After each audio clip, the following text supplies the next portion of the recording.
The Leo King will be live shortly. Please hold on while the collective consciousness loads, and thank you for being a part of the Leo Kingdom.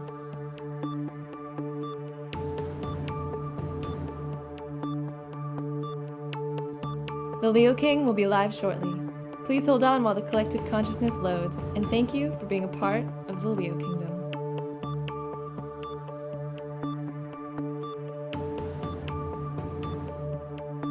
The Leo King will be live shortly. Please hold on while the collective consciousness loads, and thank you for being a part of the Leo Kingdom.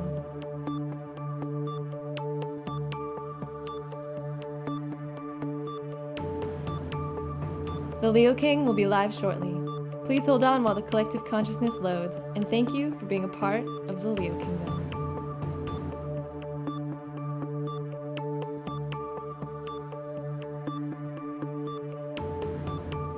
The Leo King will be live shortly. Please hold on while the collective consciousness loads, and thank you for being a part of the Leo Kingdom.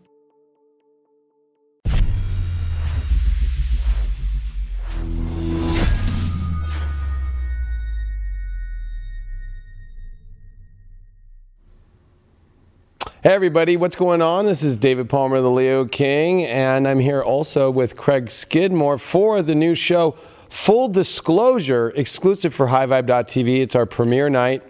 And, well, how's it going, Craig? It's going quite well. I'm excited to be back. It's great to be here with y'all. You know, I was thinking that's like the longest that we've spent away from each other since I started working for you. It's a trip to think about. I wouldn't even say that you started working for me, that we started working together. Together for same. I did send a text last night like, dude, I miss you, bro. Fucking, where you at?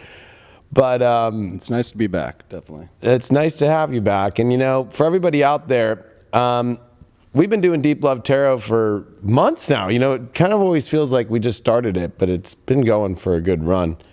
And we wanted to create a show that was much more, without just doing the tarot, but just more of the talk and the advice and having the questions from viewers come and rapping back and forth. Now, we're premiering this show, of course, here on YouTube and, of course, on HighVibe.tv. But this is going to be a show starting next week that's exclusive only for HighVibe.tv people. But we wanted to give you a preview of what it is and include the whole YouTube audience out there and the social media peeps so you can all be a part of it. But there's full disclosure here. It's uncensored. And especially, I think that's another reason why we want to do it behind the wall of, well, I don't even want to call it a wall, but just behind our exclusivity of High Vibe TV, where we can be as raw and real as ever. It's more just like a door that you have to walk through to get to us. And so while we are waiting for some questions to come in, we have an email that you can send questions to right now about advice, love, career, whatever. We just ask that you just don't get into your own natal chart if you're going to do astrology questions. Like, I have this at this degree and da-da-da-da, because it's just too much as far as, one, I'm not going to be able to, I mean, I can do it in my head, but we also got Craig here. We got an audience here. Like, everybody's just, we're not here to do personal readings on people with their charts. So if you're, you know, just keep it simple. Like, I'm an Aries and I'm having an issue with this, or you don't even have to bring up your sun sign. Yeah, it doesn't have to be about astrology. It can just be about something that you're going through, different situations, your past, your present, your future, what's going on with everybody. Past lives, I mean, anything. We're all open here, full disclosure. So check it out. The email is down below, hvfulldisclosure@gmail.com. We'll be taking those questions right now. And while we're taking those questions, I thought of an interesting subject to talk with Craig about and also kind of see what the audience opinion is twin flames. It's been going around a long time. And, you know, it's funny is here on the network, in all the shows we've ever done, we've never really actually gone into it. And I thought it would be fun to go through a random site I had found on Google about 11 signs that you've met your twin flame. And I wanted to go through them with Craig and get Craig's opinion and throw some of my 2 cents in. Because, you know, here on the network, I think we've always, I don't know. What is your opinion on twin flames, bro? I mean, I don't look too fondly on that whole situation, actually. I feel what's the reason why? A new age, like, step up a little bit. It's like, what, soulmates too good? You're too good for soulmates now? I don't really get the whole concept of it. I mean, the whole notion of a soulmate is that your soul's partnership. So yeah, I guess that would be a twin flame also, but there doesn't need to be all this extra pizzazz put on top of it. It's like, just be you, be real. Love is love. I like that. Well, let's go through a couple of these first things. The first sign from this site, and I'll give it's called thedailyAwe.com. First sign that they're saying for a twin flame is an instant bond. When you've met your twin flame or twin soul, the bond is immediate. You feel as though you found the one you've been looking for. You find instantly comfortable with them, as if you've arrived home in their presence. This person says, in my case, I spent most of my adult life with a distant yet gnawing feeling that something was missing. Soon after I met my twin flame, I realized that feeling that I'd carried with me my entire life was gone. Of course, that feeling of being at home can also happen when you meet a soulmate. So how else can you distinguish a soulmate from a twin flame? What do you have to say about that? I mean, I think it's a bunch of bullshit, pretty much. It just kind of tapped on to exactly what I just said. You know, that soulmate, you're going to get that feeling. I mean, that could be with male to male, friend to friend, could be, you know, your niece, your nephew. I mean, I think a soulmate, a twin flame can be everything. It doesn't have to just be lovers.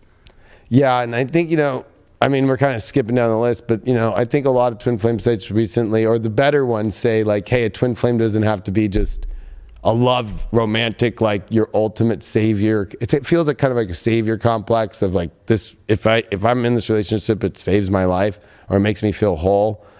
You could have that with a friend. You could have that with, like you said, a cousin or something like that. But it is kind of interesting on how in this blog they had to go right to like, well, I mean, you can have that same feeling with a soulmate. So the second trait is telepathy. You are naturally telepathic with each other. You can hear each other think sometimes and often finish each other's sentences. You can do this whether you're sitting next to each other in the same room or if you're 1,400 miles apart. Simply put, you are tuned into each other's energy. You are both conscious of the other person's emotional well-being and are empathetic with one another without much effort. So basically someone that you care about. Could be someone that you've dealt with, you know, touching on those past lives. Could be easily. Could be any number one of those things. I mean, could just be on the same wavelength as an individual that you meet and it just fucking clicks. And boom, you two are right there and it doesn't matter where you are. But that doesn't mean necessarily it has to be a twin flame. It's like going back on the labels of everything that we're putting on, you know? It's like, what am I? I eat a lot of vegetables, but I'm not a vegetarian, you know? But I would say I eat more of a plant-based diet for the most part, besides this last vacation I was on when I had a fuck ton of New York pizza, which is delicious. But it's like putting labels on something that just fits, something that's right. There doesn't need to be this connotation, just like be what it is. Yeah, I like how you like bring up the no labels, because telepathy is something that, I mean, let's be honest, like I have it, you have it with lots of people. For example, like when Craig and I are doing a show, it'll be like an instant talking to each other. Like we could see something is off without talking and be able to fix the issue without the audience knowing. It happens a lot. Or like I'll be on the show on After Dark with Dylan or even with Sarah, and like instantly I know what they're about to say. And then they bring it up and I'm like, I was just about to say that. So I think that, you know, there's a lot of, even though a lot of the twin flame thing is about trying to discern like who is the ultimate telepathy, I guess you could say, connection, and bridging with that feeling of home or completeness. I mean, you know, that's, I think, a little bit hard to discern with at least those two traits. You know, like it almost kind of feels like you're putting another soul above all souls, which is kind of interesting to me in the whole community about being like this oneness thing, but it's almost like together we're something as twins and that makes one soul. Whereas like, you know, I will say as an astrologer when I read the chart of twins, because that's a really weird one, right? Yeah. Usually that to me of an actual, like not twin flame thing, we're just talking about twins, right? Usually it is the one soul split into two, and I usually see they're quite opposite, exactly opposite. Like one's filling the other person's energy and the other one's quite opposite. So, I mean, I can kind of see the whole thing, but I like where you're going about this, about it just is something that doesn't really need to be defined so much. I think that we're redefining things. I think that, you know, twin flame is just something that really caught on really big. Yeah. with spiritual community, but I don't want to also dismiss it, because I think that what you said at the beginning is right. Because I don't think that Craig is saying that it's like baloney in the sense that there is powerful, emotional, home-like, telepathic relationships that are amazing and extreme and beautiful. But at the same time, like, do they have to be defined so much by that? No, they don't. It's like, for me, it's also, growing up, my sister's best friend, her mom was a lesbian. So I've been around that and everything my whole entire life. It's like, that's all I've known. And it's like, now, even with that, it's like, there's so many labels that has to do. It's like, just love who you want to love, be who you want to be with. Why does it have to be a certain way? Gay, straight, transgender, all that. It's like, just be you and appreciate you. And, and if people don't take that, I mean, fuck, they're going to have to learn. They're going to have to get over their own disbeliefs and their own traumas that they have within that's projecting that onto you. Just exist in that love.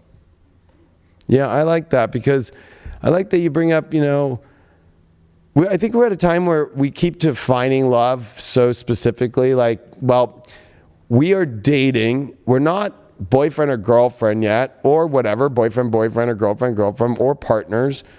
Or it's like, we are partners, but we're not married. We're not living together. It starts getting like to where we're compartmentalizing as this ultimate place to be. And I think that twin flame came in as kind of the ultimate like golden nugget aspect, if that makes sense. Like, but beyond what we used to think is marriage, now they added like this beyond that as twin flame. Does that make sense? Yeah, it definitely does. Like, it's kind of like some ladder you have to climb, and it's an interesting one. The third one is eye contact. Typically, when we make eye contact with someone, we turn away after a few seconds. With your twin flame, you can keep your eye contact for what feels like forever without feeling any awkwardness. They say eyes are the gateway to the soul, and because your twin flame soul is reflecting part of you back, you can easily look into the eyes for long periods of time. You may find it difficult to keep your eyes off each other beyond just physical attraction or lust. Yeah, I mean, that makes perfect sense. But at the same time, it also comes down to your own appreciation of yourself and your self-worth if you're going to actually be able to make that eye contact with someone. If you're not comfortable with yourself, it's even like looking in the mirror, you're making eye contact with yourself in the mirror. Same, you're going to be mirroring that energy. So it's like, you have to be confident in yourself and be confident who you are actually, or just a complete psychopath, to be able to like stare deeply into someone's eyes with intent and with that love. So could be. I was going to say, when you give a dog a treat, like that dog will not stop looking in your eyes for the whole entire time. Like, letting it. So, I'll be honest. Like, I think that you bring up the best point about self-worth and self. Like, maybe when you find a really good partner in life, you should be able to look at each other in the eyes. I think that's like that's kind of like a natural thing that should be kind of one of the things. Like, I'll be honest, I'll do a little test, especially with cheers. If you're going to cheers somebody, like, are you going to look at each other in the eyes when you cheers? Like, that goes back, I don't even know how many hundreds of years. Yeah. But that's a big sign of like, one, the kind of person somebody is, or whatever. And so, like, I'll be honest, if I cheer somebody and they don't look at me in the eyes, I don't want to write them off, but I go, yeah, we're not really that connected. Right. Fun fact for the day. Do you know where the term gossip came from? No. Well, let me tell you.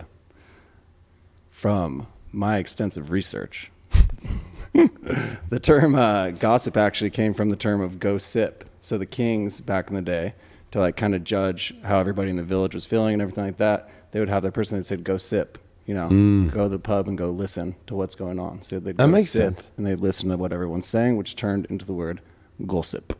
I love it. I do like gossip, I will admit. Of course. I have been on a lot of gossip TV shows. But I think it's maybe, especially because you're Leo rising, I'm a Leo rising. I think it's a Leo rising thing, like with Gemini and the 11th house. It's like, you want to know what everybody's thinking in life. Sometimes it can be dramatic, but most of the time I like just normal gossip. Like, today I asked Craig, I was like, did you follow what happened with the impeachment hearings today? Like, I was like, oh yeah, there was some stuff. So it's like, I went and just checked it out for a minute. You know, it's like there's, in the military, we called it scuttlebutt, which that would be an interesting one to see where that comes from. But maybe it's down, you know, kind of like the same thing. Like maybe like an officer would go down to the bottom of like the boat or to where all the enlisted were and just kind of like see what all the scuttlebutt talk is about. The fourth one is authenticity, being your true self. When you've met your twin soul, you are able to be the true version of yourself, even the parts you don't like or you would never dare to show to another person. You know those parts you tried to hide from others for fear of being vulnerable or unwanted or rejected. You share them, you share those parts with the other person without fear, rejection, or judgment from them. They don't try to change you. They accept and love you for who you are. They support your growth and journey and encourage you to be the best version of yourself that you can be without trying to change who you are to fit their own needs. So before we get into that, the term scuttlebutt comes from the 19th century, actually. So when 1800s? It was basically a water on the deck of the ship. It was where all the water would congregate. So the sailors would go and gossip and drink the water, the fresh water that came up on the ship. No, there it is. Scuttlebutt. 2 fun facts for the day.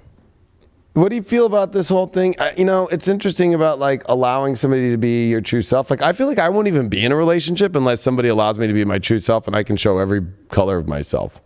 Definitely.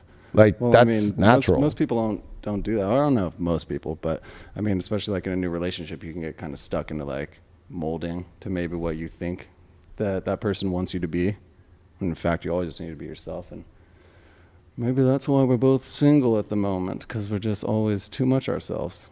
Yeah, I guess when you rip that first fart, it's either going to stay going or not. But I think that, you know, there's other parts too where it's like this says accepts every part of yourself, right? So, you know, a good example is like, you know, it scares some people I've dated that I used to do drugs. So they might be like, are you going to ever do like crazy, like speed again and shit? And I'm like, no, I haven't done that shit forever. Or a good example might be, I don't know, that I got kicked out of the military, you know? So, you know, like there's stuff like that where it's like if somebody can accept that, it's like you're accepting my true self. Now, I think there's boundaries to this stuff though, which can be dangerous in relationships. Like, are you going to accept that I'm not saying me, but if like, let's say you're with a partner that's like shooting up heroin and being like, well, I love you unconditionally, just keep shooting it up every day. I'll accept that. Yeah, like that's a hard pass for me. That's what I was going to say is that like this whole thing about accepting somebody fully for themselves, where are the boundaries with that? Like, because at the same time, let's say if they're like that couple that in San Bernardino, I think it was November 17, that went and shot all the people. Like, yeah, you're going to accept somebody being like, you know what? I feel like I'm going to go shoot people or something. It's like, no, you know? So it's interesting they don't bring up the boundaries with any of that. Well, usually, I mean, both people are probably toxic in that type of situation. But yeah, I mean, you shouldn't lower yourself just to continue the love that you once had for someone. I mean, you can still have that love, even if they become a complete piece of shit and you have to cut them from your life, or maybe you're becoming a piece of shit and you need to step away from them. You know, if you love that person and you're actually bringing them down, that's not fair. Yeah. So you got to look within sometimes. Unconditional love, out of this world passion. Typically, we reserve unconditional love for our children and pets. When you found your twin flame, you finally are yourself by loving them unconditionally, even though they haven't earned it in this lifetime. You know with conviction that you will have underlying love for this person across all space and time, no matter what happens between the two of you. The passion is mind-blowing and makes you wonder if what you felt in the past with other loves was even passion at all. So almost like, well, everything else before was horrible. Well, I mean, even if it was, that's a person that made you who you are today. So, but I think it's kind of contradictory, this whole notion of like, okay, you are the person that I have all the underlying love, and no matter what happens in the universe, like you are just unconditionally loved forever. But then it goes into saying that the passion is so mind-blowing, it makes you wonder if you ever felt love in the past. So it's almost like saying, well, I don't have unconditional love for those people because they weren't as good. So you're now in the new space of that, and those people are not. Unless I'm wrong in how I'm assessing that. I don't know. No, I mean, you're pretty spot on right there, I feel like. So the sixth one is shared sense of purpose. Twin souls often feel a shared purpose, as if their relationship is meant to create something or do something in the world or universe together. There's a sense that you are meant to accomplish things together, that there's a purpose for your union that goes beyond just the two of you. I will say that this one is the one that I would say would be the most important if twin flame is the thing, because I feel that if you really are a twin doing something, that the purpose would pretty much be the same. I think, of course, there's going to be some differences, but at least there would be like a common goal in the world. Or just a common appreciation for each other and like the path that you guys are on. I mean, in my ideal relationship, we'd be going together, but on like different paths. I wouldn't want someone that's like identical to me. So just like running into each other the whole entire time. It's like support each other as we're both going on this journey together, separately together. Yeah, and I think that goes, and that you bring up a good point, because it's like everybody's unique and different. So, like for you, for instance, you wouldn't want somebody kind of like on the exact same path with you, whereas like for me, I would. So I resonate with this one, but there is something to say that not everybody is in the same boat. So does that just mean that only a certain amount of people can become twin flames because they have the exact same thing in the world? That's a kind of interesting question to look at. Yeah, I mean, it kind of loses its pizzazz a little bit if everyone can just be a twin flame with everybody else. I mean, it's the same concept as a soulmate. You only have a limited amount, you know, which you probably have multiple. And the 7 is intense emotions. Everything is intensified with your twin flame. Every emotion feels extra in everything you feel, good and bad. Feels incredibly strong, at times overwhelming. Twin flame relationships help you work through and remove your baggage. And sometimes this doesn't come easy. You may find that you feel things so deeply that sometimes it is hard to find words to describe it. But because you have the whole finely tuned into each other thing going on, you often don't need words. I guess it goes into the telepathy thing a little bit. It's, being able to just like sit with someone and not necessarily have to talk, going on a car ride, not have to listen to music, just kind of appreciate what's going on around you, appreciate being there with each other. I mean, it's all, again, it's just putting labels on everything.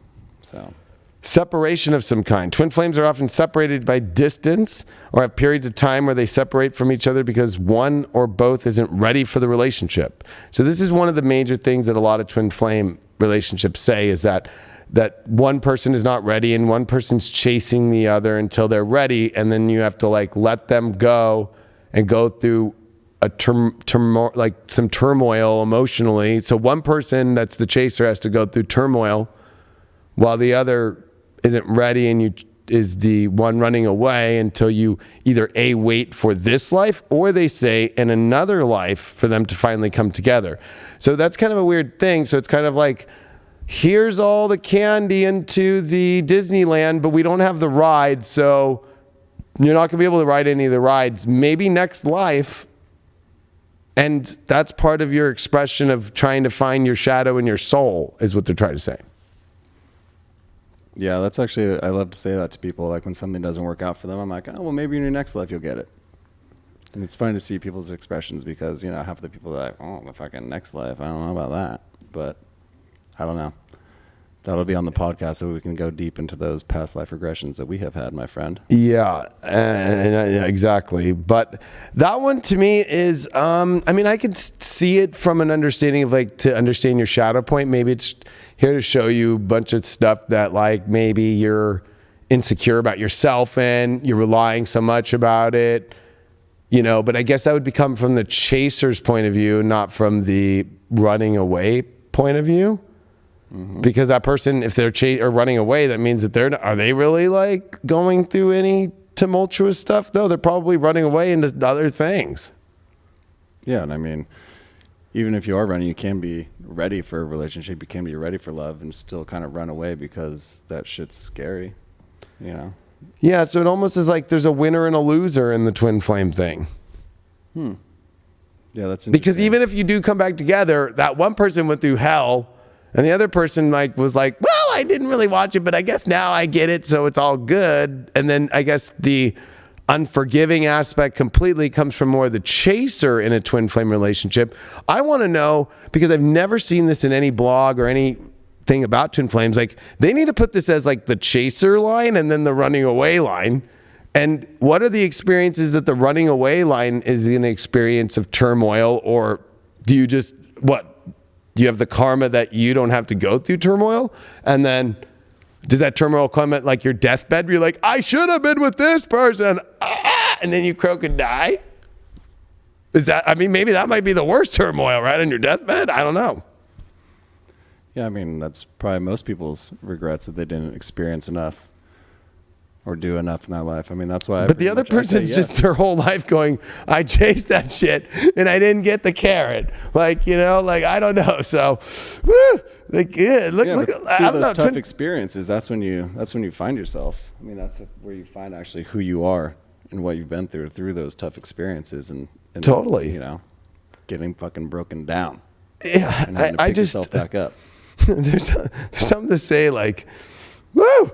Like this deal with some, I was gonna say like some fire. Like I don't know, you might get your hand fucked up here. Then the other one is chakra vibration, shared energy. You may feel a vibration or pull in one or more of your chakras. Usually the heart chakra. When you're together, you can genuinely feel each other. Again, this goes into the same thing as extreme emotions.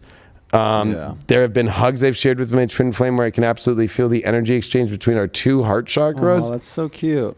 It starts as a tingly feeling in my chest and then creates a warm feeling throughout my entire body. Lawns, tingling. The first time I had sex and I lost my virginity, I felt that. Maybe I left my twin flame. This website makes me want to throw up all over myself. When you share this kind of connection with your twin soul, and I'm not putting it down, we're just having an interesting combo about this, people. But when you share this kind of connection with your twin soul, it is felt most intensely when you are together in the physical, but you can also connect with them energetically no matter how many miles are between you. So do you give each other like telepathic oral sex? I mean, is it? I'm just asking an interesting question. Do you think maybe that goes down with twin flames? Gives you oral sex via telepathy?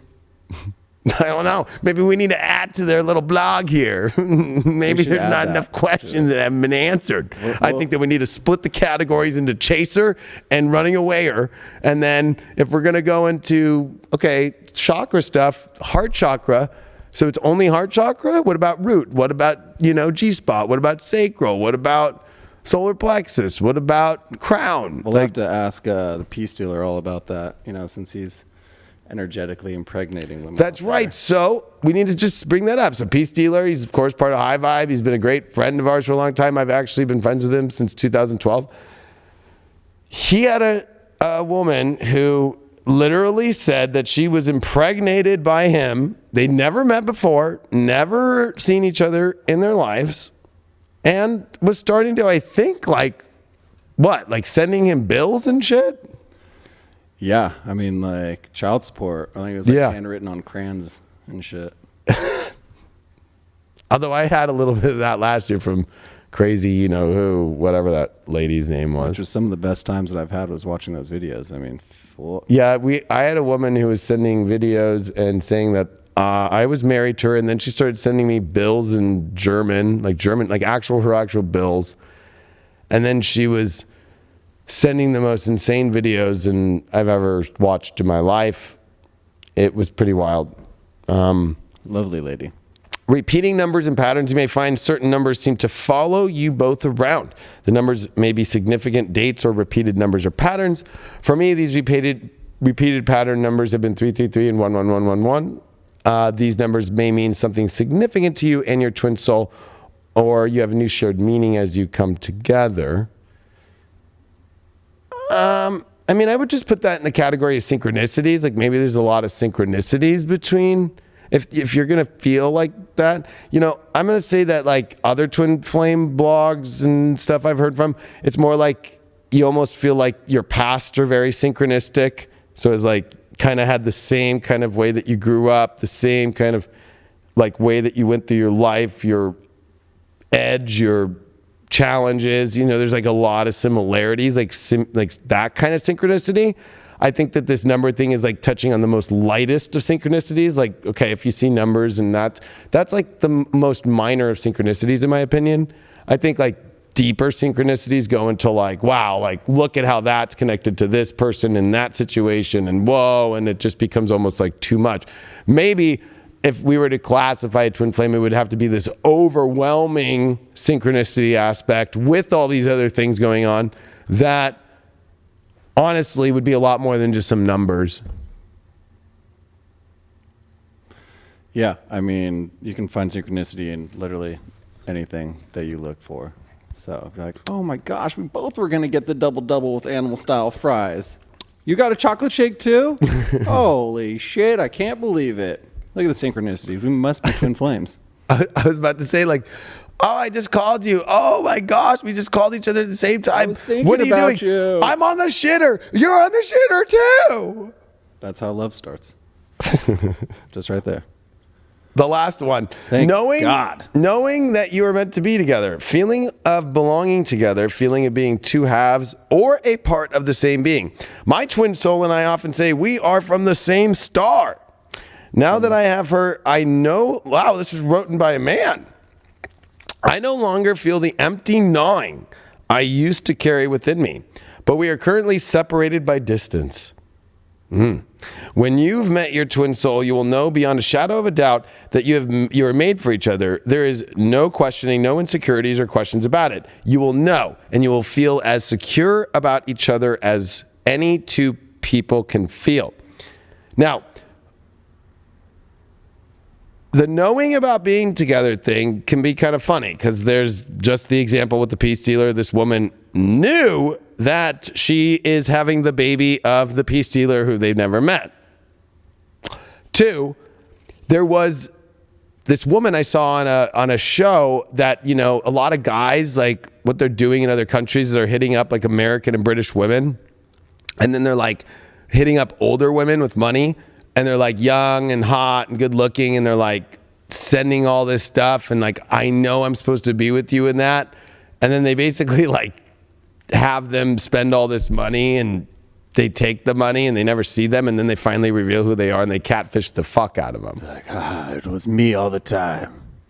Oh, so, Wiley Cody. There might be a little bit of catfishing going on with twin flame thing, but then, you know, with him, it's kind of like, it was weird reading that part. Like, it's like, you know, all this gnawing is gone and carried within me, but we are currently separated by distance. So is it trying to say that like it never comes together? It almost feels like the twin flame thing kind of feels like just like everything you've ever wanted, but you don't get it. It's a little bit kind of like teasing without actually getting anything from this blog. Now, there's other blogs that go way deeper, but I picked top 11 signs, and it's like on the top of Google. So, I mean, you know, I think this subject just needs a lot more clarity, data. I've always said data. Like, I want to get all the people who say they're twin flames, all their stories, and it needs to be like a 30-year study to see, like, did you make it through the whole 30 years? Yeah.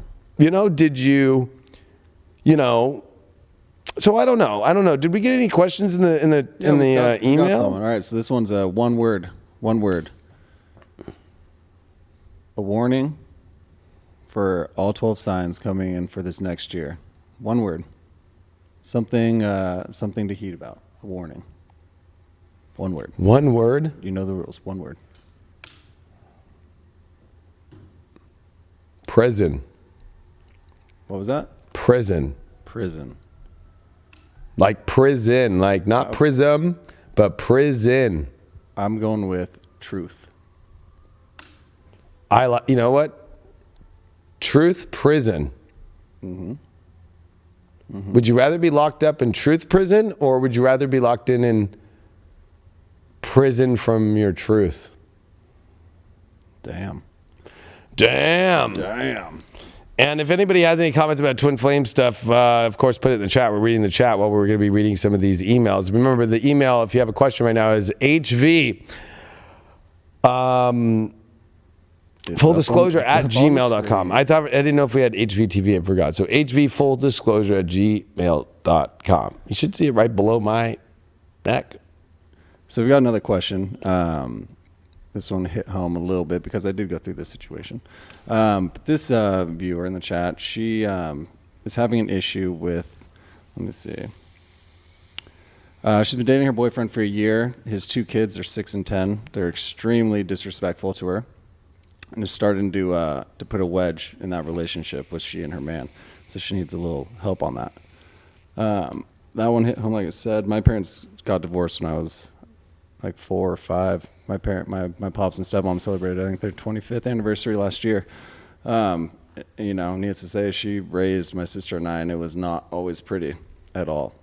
You know, so that's going to happen, especially when is, you know, potentially their mother still in the picture too. You're going to have different parenting views than that. It's really having that open discussion with your boyfriend or husband, if you're going through that situation, wife, girlfriend, and just kind of paint the picture. I mean, they're sure they have to be aware of it, but there's not much you can really do except ride the wave, because she feels like she can't discipline the kids, which is totally understandable. But there has to be, I mean, if you're important to that spouse that you're with, you know, there needs to be that level of respect, and they need to talk to the kids as well.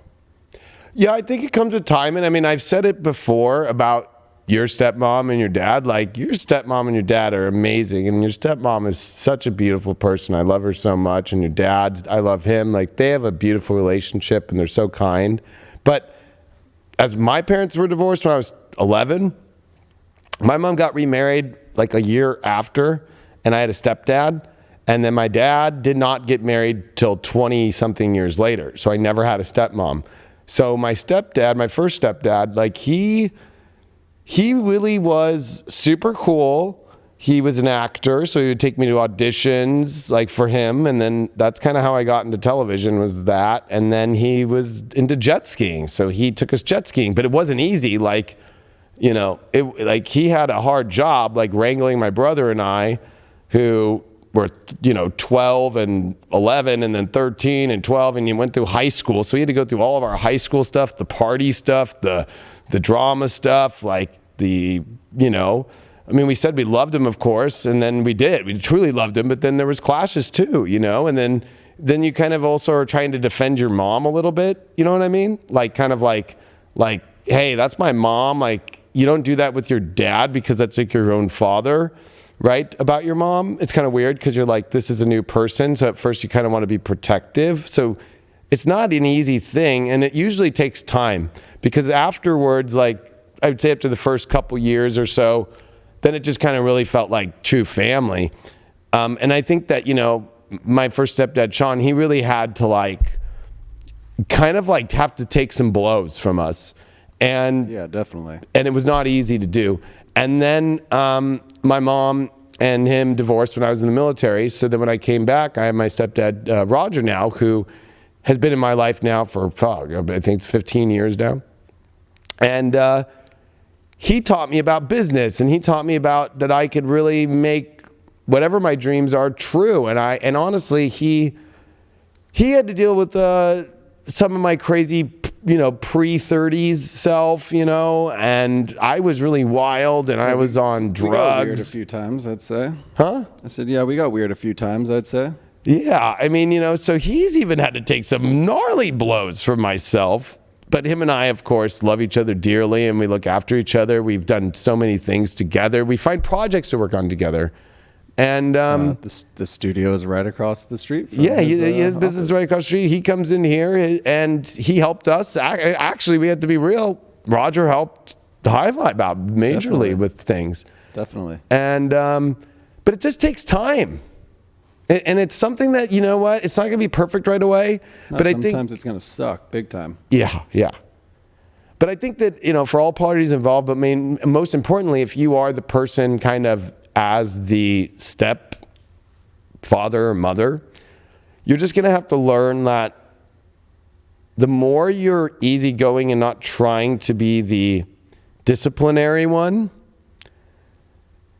I think the better, because I think that gains the trust of the children more, until finally the children really trust you and they feel a bond with you.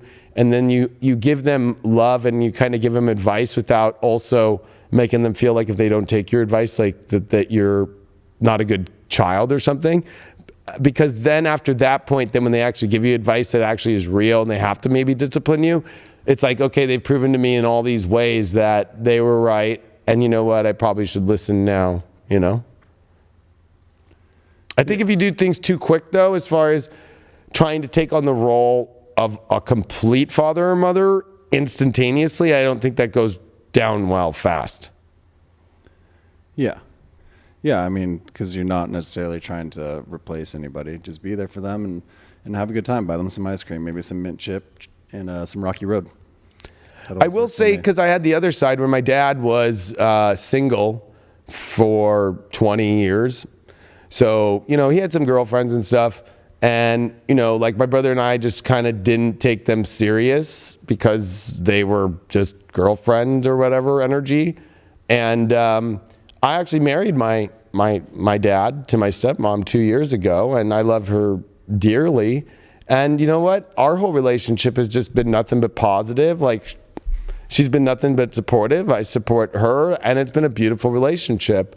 But it was kind of funny because instead of my dad just like getting right away into a relationship and stuff, he like built friendships, and he built the best friendship with this guy, John, who passed away, and he became my godfather. And he was just the most amazing. Like, he became like more than an uncle. And then he became not only a best friend, he became like true family. So sometimes, you know, it doesn't have to necessarily be a parent, but a friend that could come in after a divorce to somebody that can become super powerful, impacting you in your life. And in my life, honestly, I mean, it brings tears to my every time I think about him, because that's how much I loved him dearly. And, you know, and it's something to say that my dad was cool to bring people in that would become his friends, that would become that deep involved in our lives, that actually became like a godfather, like more than an uncle, and like truly loved us. And then my brother was roommates with him. He was roommates with me at points, like, and he was like, you know, 25 years older than me, 30 years older than me. And like in my like 20s, there I am with like this 50-year-old guy, like having a blast, you know what I mean? Like, oh yeah, like my brother's living with them. Like, so anything can happen, you know? And I think beautiful things can happen. You have to see the positive. Divorce sucks, especially with children. And Craig and I both, at young age, and especially in the city we grew up in Irvine, California, in Orange County, like it was kind of not normal at the beginning when we went through that. Like, it was almost like a little bit shunned upon. So we kind of had to deal with that too, being like, oh, my parents are divorced. Like, automatically these rich families in Irvine kind of like looked at you as like a piece of shit in a way that because your families got divorced. I don't know if you remember that vibe, but I do. Yeah, I mean, I was probably one of the only, like in my small group of friends that I grew up with, you know, that were divorced. And yeah, I mean, touching on that, you know, if you are going through that, the thing that I do give my parents props about is that, you know, I never knew that they ever had an issue with each other. You know, I mean, they were separate. I knew they were getting divorced and everything like that, but it wasn't until I was much older, you know, until they like got in an argument with each other in front of me, you know. Yeah. And that's something to say also. It's like, you don't need to put your shit on your kids, you know. You don't need to put your shit out in front so everybody can see it. Like, handle your shit, do your thing as adults, you know. Keep it away from the kids, keep it away out of the public eye, because that's added pressure. Besides all the stress of you guys splitting up, you know, that's added pressure that's not needed. Yeah, that's the best point you ever brought up, because my parents did the same thing. Like, I had no real idea because they never fought in front of us. They never did anything in front of us that was weird. So when it happened, it really was just kind of like a transition. And the one thing that they did was, it didn't matter if it was Christmas or our birthdays or graduations. Even with my stepdad, right away, that came into my life, right away, like within a year.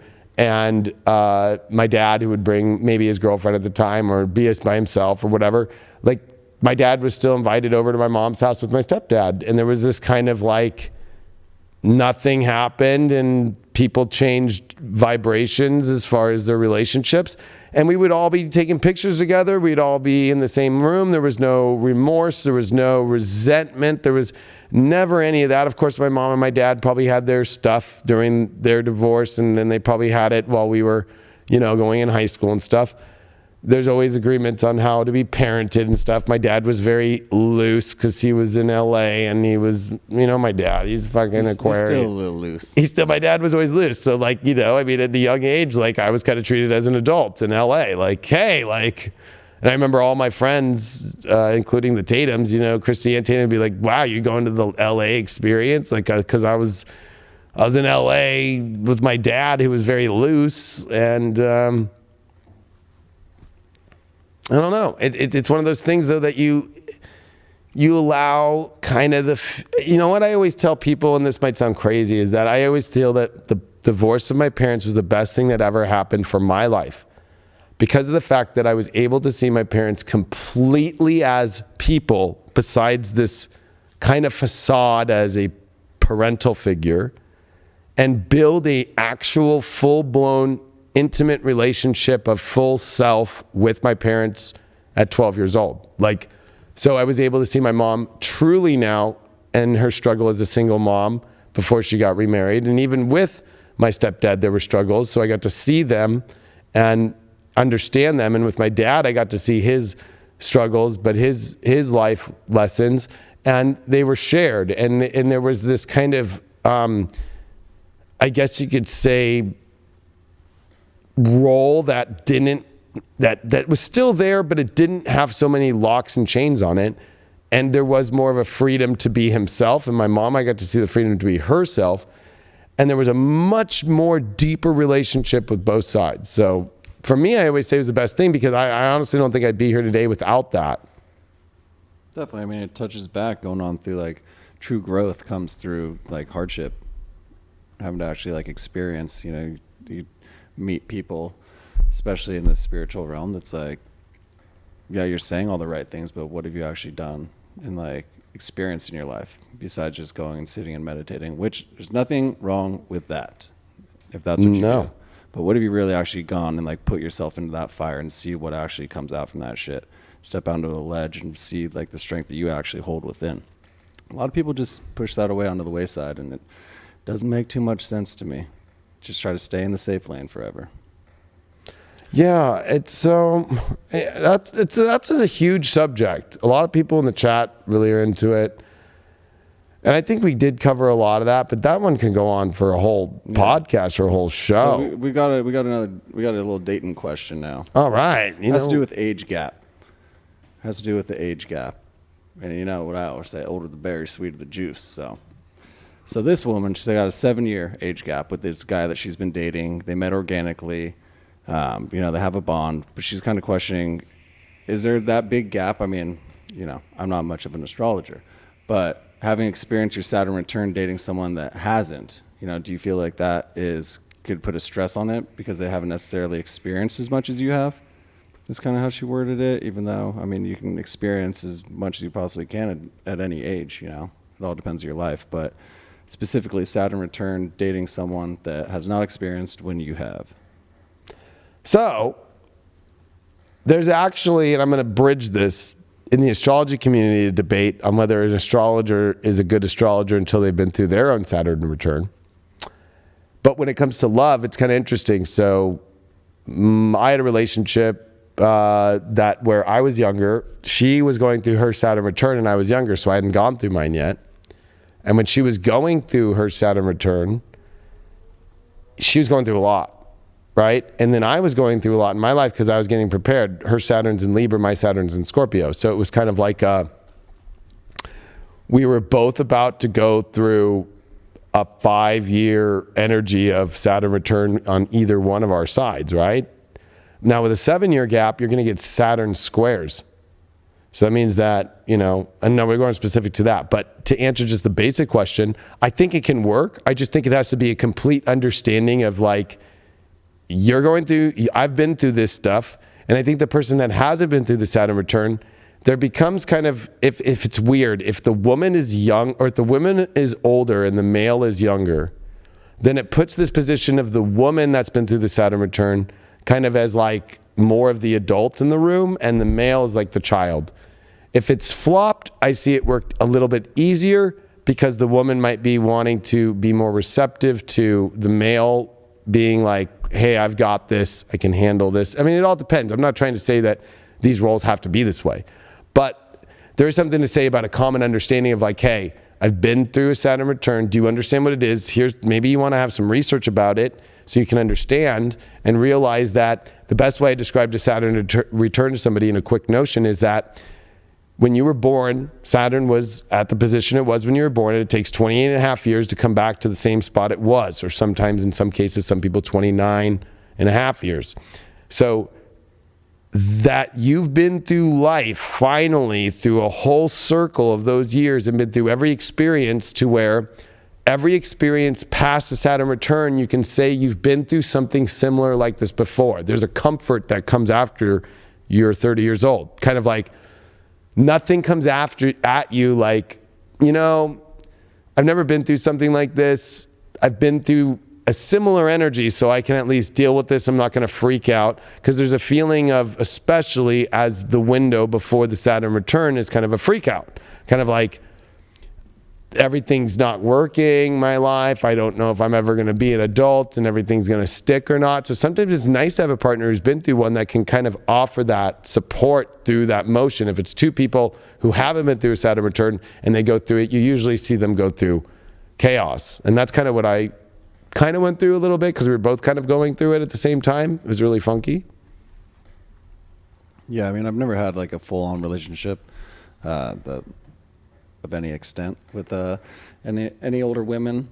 So, but for me, again, you know, it comes down to, it's weird because actually I would date older women when I was younger. Now that I am mature in my 30s, it seems that I've been attracting like mid-20-year-olds. So it's like been a flip-flop for me. So I do kind of feel like that. It's like, yeah. I mean, yeah, to an extent. I mean, and again, it all depends of like what they've been through in their life. What are they actually doing? If they've just been sitting there not doing shit, then are you really gonna like have a common ground to like talk to each other and like talk about experiences and what you've been through? No, probably not. But at the same time, if that 20 whatever year old or however younger than you are, if they've like been out and they've seen the world, they've traveled, they've done things, then hold that conversation. Keep that love flowing. Does not matter one bit. I agree with that one. So 2019, this person says they feel like it's represented by the Tower card. Would you agree with that? And if you could pick one card out of the deck to represent 2019, what would you say it is? I would actually look at it more like the Chariot card. The Tower, you know, it always gets associated, of course, with complete destruction of what you've built and then kind of starting and picking the pieces up and building something new.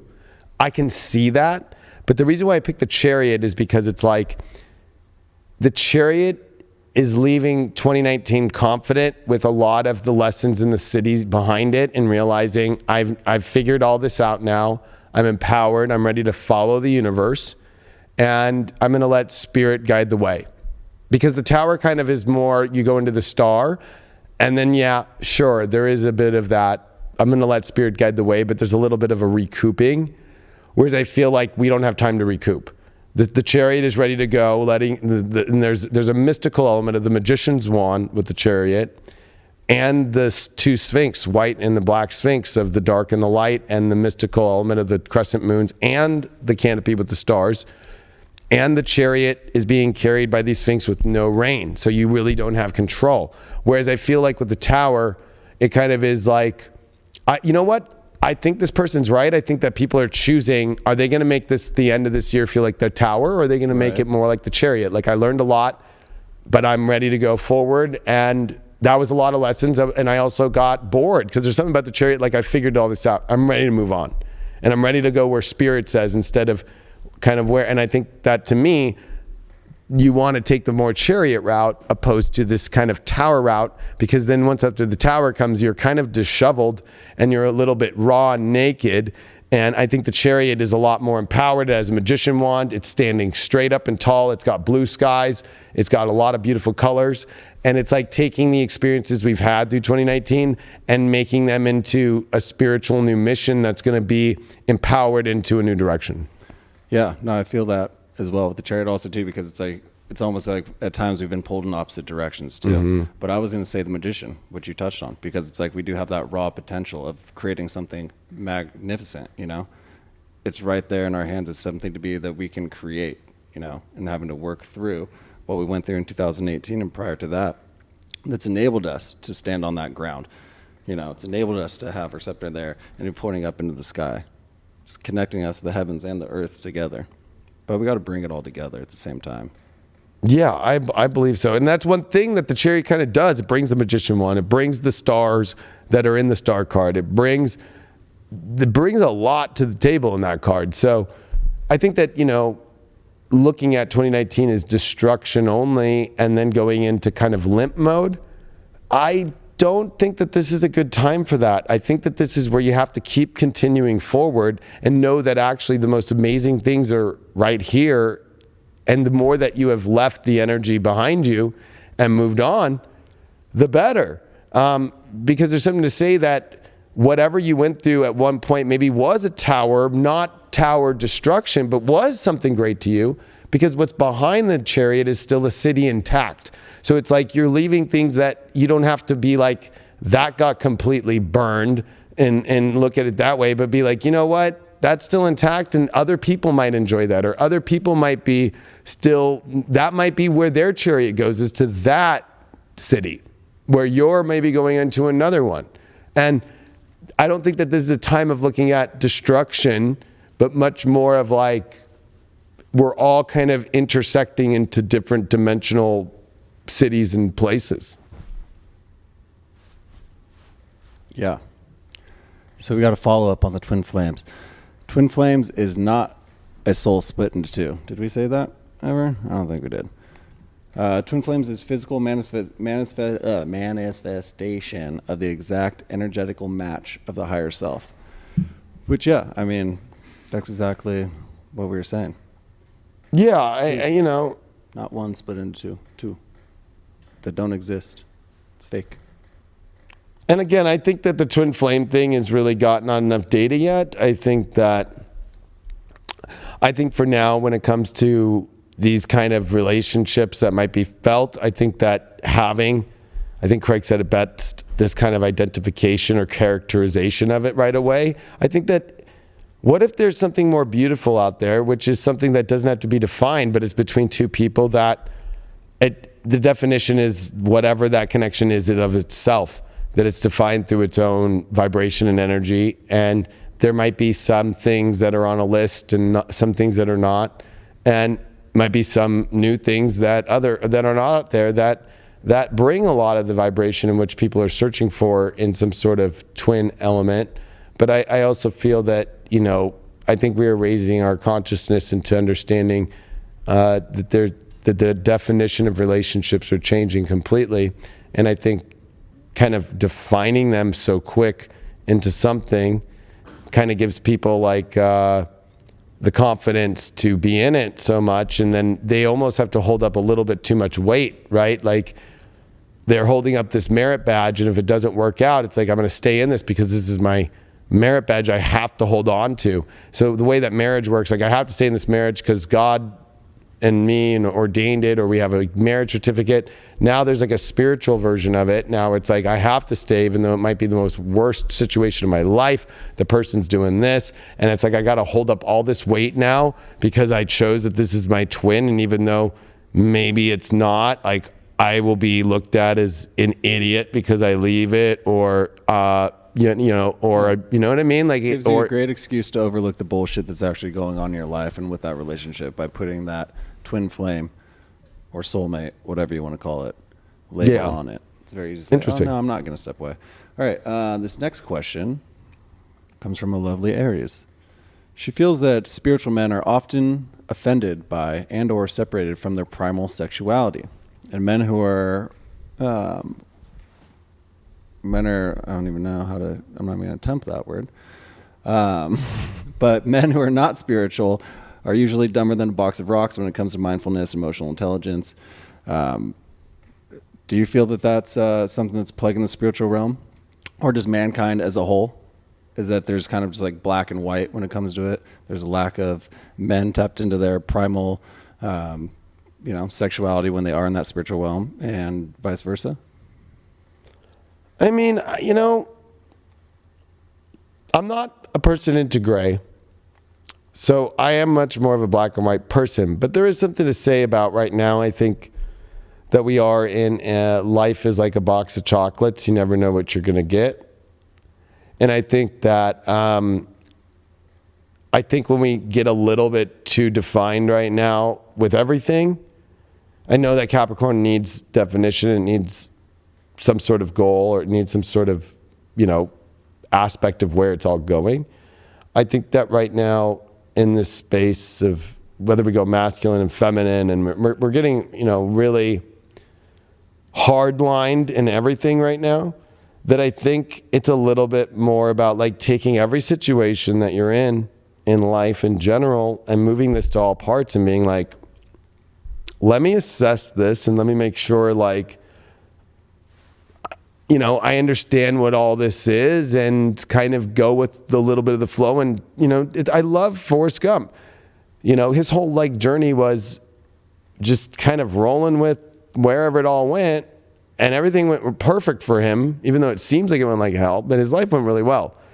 And I love that movie because, life is like a box of chocolates. You never know what you're going to get. So I think that when you define everything so much, you're almost denying yourself of what's in the chocolate box a little bit.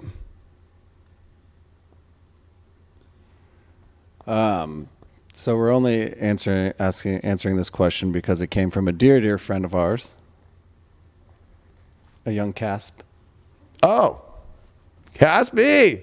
This is the one-off. Eat those chocolates. This is a one-off. Do Aquarius work with Pisces? This is a one-off, everybody. We will never answer this type of question ever again. Yeah, Aquarius and Pisces work.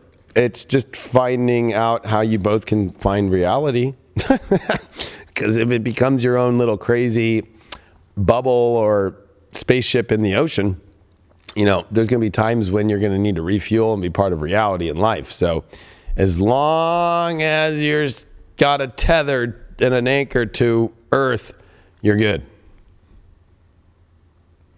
But once you start coming into fantasies and dreams that don't have reality basis, that's usually what breaks it apart, because then you get too far away from reality and then reality hits both of you and then it's like, ow, no. I've seen it. Oh, no, not me. Yeah, and I would say this is the last question because I do have to run. Yep, I was going to shut off, but here's one last quick question. What made you choose to go with tropical over Vedic in your astrology readings? So, I actually use both. So, even just using the nodes are adding Vedic into it. But the reason why I would say tropical, one, is because it is much more about, I would call it much more of futuristic astrology, as far as I wouldn't even go into tropical and Vedic anymore. I would say that evolutionary astrology is kind of the brand name I would go and associate with more now, because things like adding Chiron and other asteroids, or looking at where comets come in at some points, or, progressions, using solar arcs, the tropic, looking at the tropic is like this. Where is the sun on March 20th, right? Okay, it's at equal day and equal night. That's the beginning of Aries, right? The very start of where the sun's going to add to more of its power, or March 21st if you're on the other side of the earth. That's the tropical line, the Tropic of Cancer and the Tropic of Capricorn. So we know that's a fixed position. So the zodiac signs get their understanding from the tropical zodiac, okay? That's where they get it from, because the sun, when it comes into Taurus after Aries on April 20th, that's when we start to see the spring and we start to grow the harvest more. We start to see sprouting. That's why it's an earth sign, a fixed earth sign. And then once we go into Libra, right, the scales of the earth change, right? We've changed seasons. We changed from more light to darkness. Exactly on September 23rd. So the signs in the whole tropic is understood by that notion. And so when a planet is at a position in tropic. You have to understand that it's at a position to where exactly how the sun would be acting upon at that point, because all it is taking is the arc of the sun. So where the planets are based upon the sun's position is arced back that 23.5 degrees. Okay. And so when we look at sidereal, which Vedic astrology, I use a lot of Vedic tools. So I do use their dasha systems more than the Mahadasha. I'll go into other dasha systems. I love their tabling system. I think that Vedic astrology offers a lot of insight when it comes to the nakshatra system. I think that both systems offer so much, but I will say when it comes to progressions, when it comes to solar arcs, when it comes to where your progressed moon is, your progressed new moon, when it comes to progressing just astrology into adding other elements, it all fits into tropical astrology and evolutionary astrology like a glove. And as a predictive horoscope evolutionary soul astrologer that does not only makes predictions based upon what's happening in the real world, but also in the internal lives of the collective and individuals and sun signs, that's another thing too. If you're going to go into doing horoscopes in Vedic, you're going to have to use the rising. You don't use the sun sign. The sun sign, believe it or not, there's a lot of people out there that go, I don't resonate with my sun sign. It's because they usually like their rising sign better, or they like the story of the rising sign better. But there's a lot to say about your rising sign and what's being hit. I'm not going to deny that. But there is a deeper layer. You have to understand that the souls of all the zodiac signs in that clan are being in an evolutionary model. And you have to find that core. And you can always go back to the sun. The sun, if you want to go from the difference between tropic and Vedic, not only based on the positions of sidereal or tropical zodiac, which I forgot to mention. So sidereal zodiac is constantly shifting based upon our axis of our wobble on the earth, right? That the earth, as it's going around the sun, is on a wobble. But in tropical astrology, we use that background of the actual constellations in the stars as a guide for understanding where we're at in the ages. So every March 20th and 21st, you want to look at where the sun is and look at the exact sidereal position from the tropical. And that's going to you're going to see it in Pisces, but it's going to be near the beginning of Pisces because we're getting close to the age of Aquarius. We actually move the opposite direction when we look at the sidereal and the understanding that the sun is actually going backwards in the sidereal aspect as far as like where its position is at the March 20th position. So that's very important to note. And I will just finalize with this.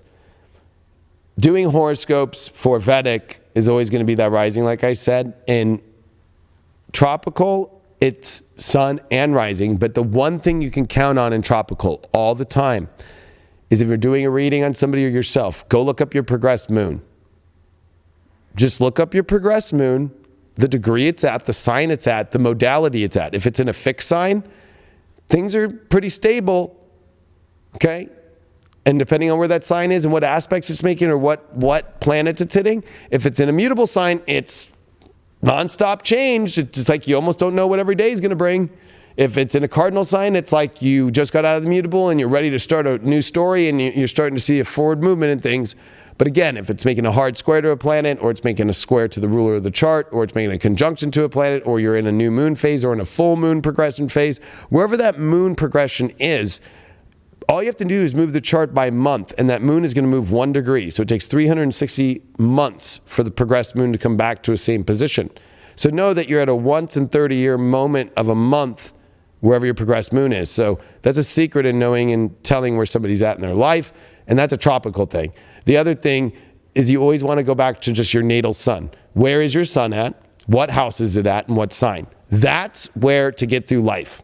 If you have a problem, if you're going through some crazy motherfucking thing in your life, or you have even good things going in your life, you want to pay attention to where's that sun, what house is it in, and what sign. You'll get through shit. You'll be like, okay, this is who I am. This is how I can get through this. Okay? Let's be honest. Astrology is based off the sun. The moon, I'm sorry to say, it's a major part, but it is not. It is getting the light from the sun. The sun is the core center of our time system. The sun is the core center of what we see from Earth as our understanding of our reality. So it also is where the planets are rotating around, right? And getting life from. So the fact that in Vedic astrology, they do use the sun, but the sun is actually not given as much power as the moon. And, I will say there is a little bit of a more darker, shadowy kind of energy in Vedic. And in tropical, there's much more of like the soul and the evolution of the soul. And there's something to say about the evolution of the soul. And there is something to say about a much more progressive element of you're progressing in your soul and where the journey's going. Whereas it's kind of, this is all it's going to be, and this is how it's going to be. And also in Vedic, I love the dasha system because it's on point to them. And I use the actual sidereal system of Vedic, And there's also a lot to say about Vedic, especially about going into, and it's very hard to say all their terms. And I actually am embarrassed because, it's like the Yodish or whatever. All the Vedic stuff is just as good. It's just different. So I'm never going to talk shit on Vedic because it's amazing. But they don't use Chiron. They don't use progressions like we do. They don't use solar arc. They do not know how to accurately predict horoscopes very well at all. And they also make very, very pronounced predictions in your life that are very extreme, that seem to not come right away. And, there's something to say about that. And they like to predict a lot more fatalistic negatives and actual physical negatives. Like, your granddaughter's gonna die now, like what? And they like to go into death a lot. And, you